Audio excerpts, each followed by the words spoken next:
regime alinhado com a esquerda, portanto com a China, com o outro lado do mundo lá, que talvez sejam os principais inimigos dos Estados Unidos. Isso. Será que eles estão tentando, na real, impedir que esse petróleo vá por aí? Tipo, vá para a China? Vá para os inimigos dos americanos? Porque assim, é petróleo a questão do Trump, não é? Não é só petróleo. Não é só petróleo. Tá. E assim, antes da gente analisar qual é a questão dele, Tá. a gente precisa fazer uma distinção entre as falas do Trump e a realidade. Tá bom. Isso é mesmo. muito, mas assim, muito importante. E esse é um exercício que eu, como alguém que respira e fica estudando isso o dia inteiro, tenho que me lembrar de fazer o tempo todo. Porque senão, todo mundo que analisa o Trump cai em armadilhas. E essa armadilha assim... Pô, esse cara é o presidente dos Estados Unidos, deve estar falando coisa com coisa, né? E aí tem assim, tipo, esse é um outro assunto, mas depois a gente volta nele, né? Tá. Dá pra gente identificar ou pontuar 5 razões por que as pessoas leem o Trump errado. Depois eu volto nisso. Tá bom. Mas eu só quero citar 2 coisas aqui sobre o que o Trump falou. Uma delas os Estados Unidos vai administrar a Venezuela. Essa não é a palavra precisa. Porque políticos não usam palavras precisas. Políticos usam palavras de efeito retórico. Por quê? O político precisa se comunicar com o maior número de pessoas, da forma mais persuasiva, mais impactante, mais curta, e que todo mundo entenda de um jeito simples e que ele toque na emoção das pessoas. Então, assim, o Trump ele vem de uma postura: eu sou forte, eu faço o que eu quero, e os Estados Unidos, na minha liderança, é assim. Uhum. Isso significa, eu não vou falar que eu vou influenciar. Não é da natureza dele. A persona política dele não fala, eu vou trabalhar para influenciar. Qual é a persona do Trump? Eu mando na Venezuela. Ele não manda na Venezuela. Não manda. A realidade não importa. Você pode querer fazer da cambalhota que for. Ele não manda na Venezuela. Não manda. A gente não sabe o que vai ser daqui para frente. O regime do Maduro não foi derrubado. Uhum. O regime do Maduro está lá intacto. Como é o nome da moça que tá lá? Rodrigues. Isso.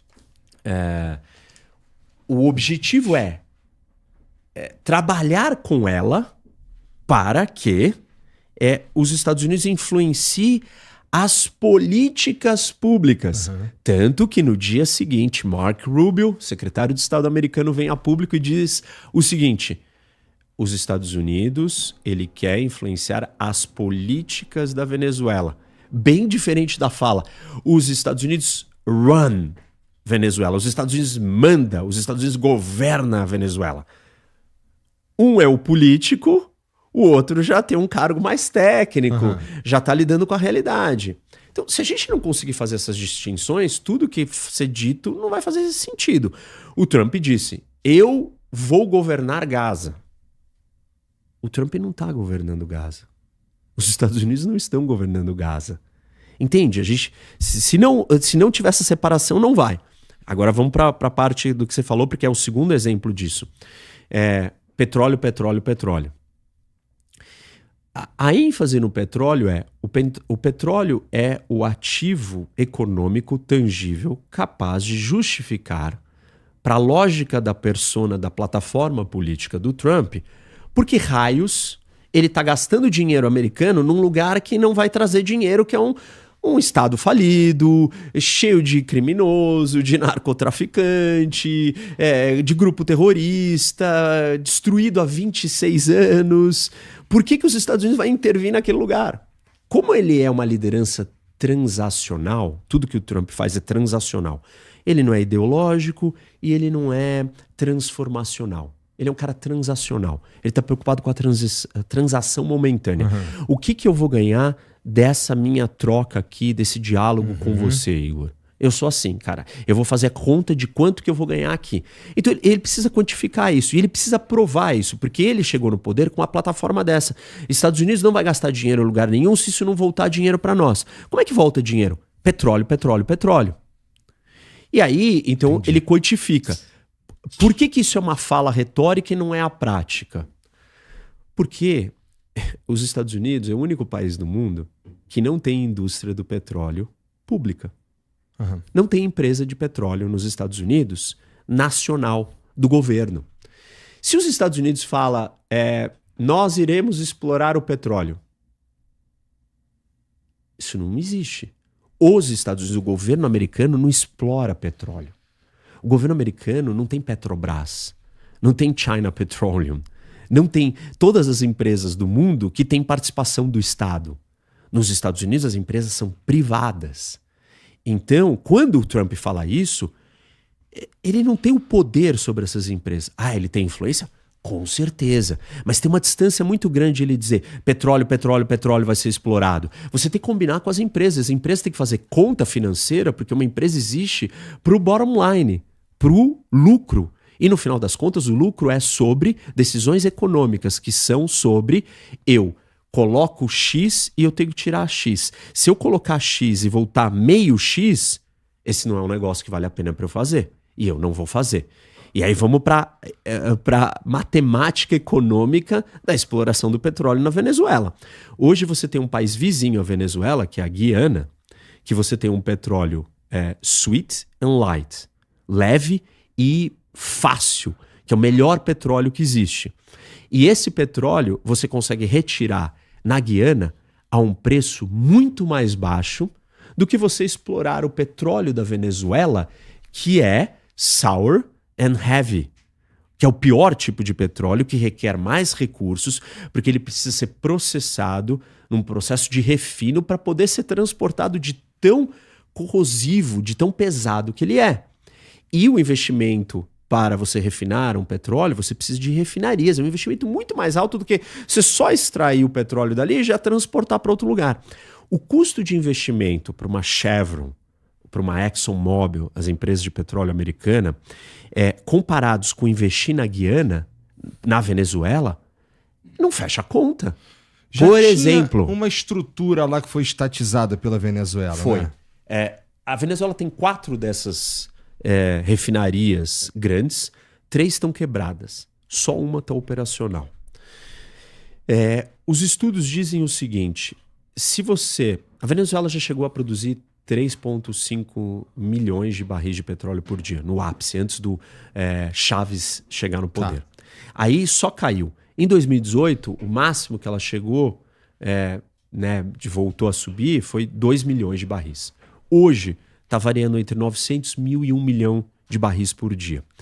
Acredita-se que em 1 ano a 2 anos de investimento relativamente mais baixo, na casa de alguns bilhões de dólares, você consiga aumentar 500 mil barris, ou seja, 50% do 1 milhão de hoje, no investimento baixo. Agora, para você chegar nos 2 milhões de 2018 ou nos 3,5 de 1990, aí você precisa de dezenas de bilhões de dólares de investimento, talvez centenas de bilhões de dólares, e um projeto assim de 6, 7, 8, 10 anos. E aí uma empresa, para fazer esse investimento, ela precisa de algumas garantias. Qual é o sistema jurídico que vai ter na Venezuela? Essa concessão foi dada por um governo estável ou no ano seguinte vai ter um golpe militar e o governo que entrar vai expropriar ou nacionalizar os meus ativos que eu botei dinheiro ali de volta, como já aconteceu pelo Chávez e pelo Maduro? É seguro? Eu posso mandar os meus executivos para trabalharem na Venezuela? A Venezuela vai aceitar um contrato onde, caso a gente brigue, a arbitragem vai ser internacional e não na corte venezuelana corrupta? Enfim, tem 1 milhão de questões que a indústria do petróleo americana vai perguntar. E ela vai ter que botar na conta. Porque ela não vai mandar o diretor dela para morar na Venezuela para ele ser sequestrado ou explodir uma bomba no carro que não é blindado. Isso vai custar 10 vezes mais porque ele vai ter que indenizar a família nos Estados Unidos e ela não vai fazer isso. Então, não é óbvio que o Trump, quando ele fala isso, que ele vai conseguir. Mas ele está fazendo uma fala política, porque ele é um político. Ele está simplesmente só dizendo, não, tem muito recurso, tem muito dinheiro. Os outros motivos, eu não estou descartando que o petróleo não seja um motivo. Eu estou dizendo que ele não é o único motivo. Os outros motivos talvez sejam até mais importantes do que o petróleo. É que o petróleo tangibiliza o retorno do investimento, do discurso e de toda a plataforma política dele. O petróleo é tangível, o petróleo é uma coisa que a Venezuela tem, que pode virar e falar assim, como é que eu vou recuperar o dinheiro das empresas de petróleo que perderam americanas? Como é que eu vou consertar a Venezuela para ela sair de ser um narco-estado para ser um outro? Alguma solução econômica tem que ter. Tu acha que ele se importa com o fato da Venezuela ser um narco-estado? Porque, sei lá, é meio que, puta... Eu não sei o que ele ganha com se meter nessa história aqui. Porra, porque tá bom, a gente tava falando que o petróleo seria um dos motivos da lista. Quais são os outros motivos da lista? O Maduro dançar? Não, esse é um motivo pro ego do Trump. Tá. Esse foi o motivo.